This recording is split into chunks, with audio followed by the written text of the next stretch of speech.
Clarky, sum up the emotions after that result. It's a tough one. That it's definitely one we should have won. Looking back at that, they went down to 13 men, and I think that kind of gave them the spike that they were looking for.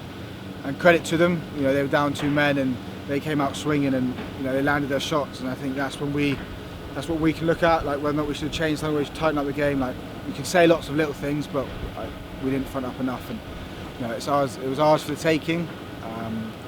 But how we played in that first half, I think, is the best in patches, the best we've played in a long time. So we talked about this week about kind of taking the shackles off. The momentum was kind of out of it a bit when we were out of Europe. A big loss to Bristol. So I think there was a bit of freedom in that first half, which I think unfortunately we couldn't carry through to the second half. But there's definitely some positives. So it depends how you look at it. What can you put your finger on that you could have done differently, perhaps, when Sale have gone down to 13 men? It's tricky to say now because we're all frustrated and you can say a lot of things, but taking our chances. There's stuff we talked about during the week that we didn't do, especially in their 22. And then we're giving away cheap penalties.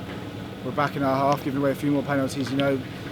Sale are a team that thrive with their physicality, and we kind of let them match us on that. If not, they actually outdid us. I can't put my finger on it exactly right now, but there's a few things. There was a lot of effort and a lot of desire, and as you say, on last week's performance, this is a step up, a step in the right direction. What do the group need to do to continue that going forward into the last couple of games of the season?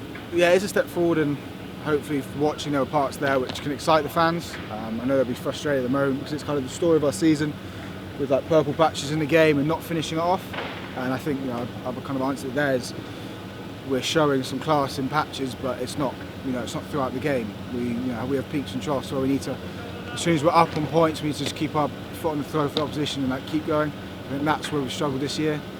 We've had some great moments, but then we slip off with a switch off or ill discipline lets the other team back in. And against teams like Sale, but teams across the whole of the Premiership, you can't do that. You've got to stay on the metal for 80 minutes. I can't say I've got the answers now, but we'll work on it, and there's still some games to come that hopefully we can show that. One player in particular who was fantastic on his Premiership debut. Any words for Tom Doughty? Great performance. Yeah. I'm so happy for him.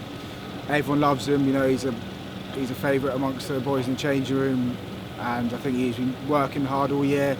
One of those guys that's been quite unlucky because of COVID. He hasn't quite got as much game time as he would have maybe if there was an open season and all these games were on. And he's properly grafted. And I thought he came on, earlier than he was expecting. I thought it was absolutely awesome. He put his hand up, he did the dirty work, he hit his throws, and I think credit to him for putting all the work, and it's coming off now. One more game at the Rec this season. Yeah. Fans will be back for that game against Northampton. How exciting is it to have them and see out into the summer? I think it's massive. I think it's absolutely massive. I think, I've talked about that, with peaks and troughs, and I think, you get the fans back in, hopefully, when we peak in the game and the fans get behind you, that's when you keep going. And maybe if like tonight, Sale get that slight swing and then the fans get behind you, I think that's sometimes that external motivation that you need. So, I'm after a lot of rugby with no fans, I can't wait.